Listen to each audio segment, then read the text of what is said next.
Les gens ils me perçoivent pas comme faisant partie de la communauté LGBT, mais je fais partie de la communauté LGBT, donc j'aime ça me promener dans le village avec mes amis, aller dans d'autres bars aussi, des fois ça va être ici. J'ai vraiment du fun à venir dans le village. Je trouve que c'est plus facile de se faire des amis en ligne, en jeu vidéo, parce que les gens ils voient pas ta face en premier, genre.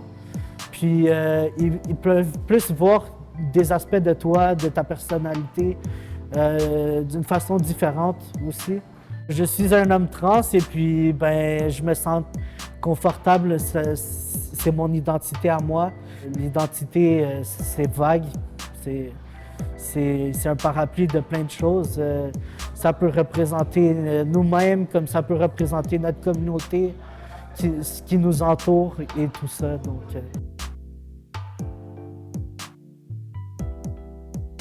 j'ai vécu beaucoup de stress et de traumatisme par rapport à la DPJ. Donc, dans le fond, ma mère, quand j'étais jeune, on avait des conflits très énormes reliés à la façon dont je m'habillais.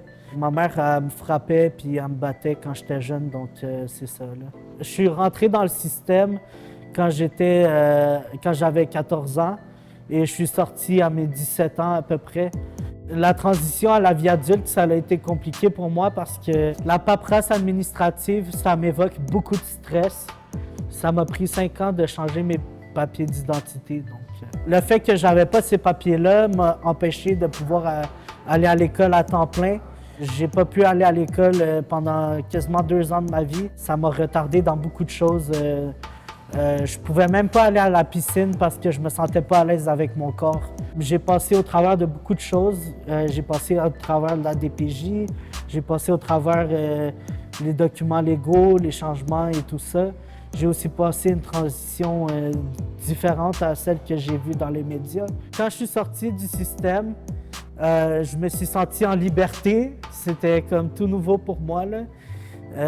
C'était la première fois que je me sentais moi-même. J'ai pu découvrir un peu qui j'étais. La première chose que j'ai fait, c'est venir dans le village. Puis mon ex, elle m'a présenté un homme trans. Donc, en me présentant à cet homme trans-là, j'ai comme réalisé beaucoup de choses par rapport à ma vie privée. Ce qui peut aider à une transition à devenir plus facile à traverser, c'est le support des gens autour de nous. Quand les gens ont des préjugés, ça peut être plus compliqué de passer au travers. Donc, la patience, c'est quelque chose qui est très essentiel durant un parcours de transition, que ce soit la transition à la vie adulte ou une transition de genre. J'ai participé à la commission parlementaire du projet de loi 35. On a réussi à faire changer la loi. Maintenant, la loi nous permet de changer notre nom et mention de sexe au moment où est-ce qu'on décide de faire une transition. Aujourd'hui, je me sens fier de ce que j'ai accompli. J'ai réussi à changer la société et à changer beaucoup de choses auprès autant de ma communauté que dans d'autres communautés. J'ai réussi à faire changer les idées des gens par rapport aux personnes trans. Je suis très fier de moi de pouvoir avoir accompli ça durant mon parcours. Je me vois dans 10 ans en tant que travailleur social ou peut-être en politique, je ne sais pas encore, mais j'aimerais beaucoup aller en politique pour défendre ma communauté puis aussi pour changer le monde.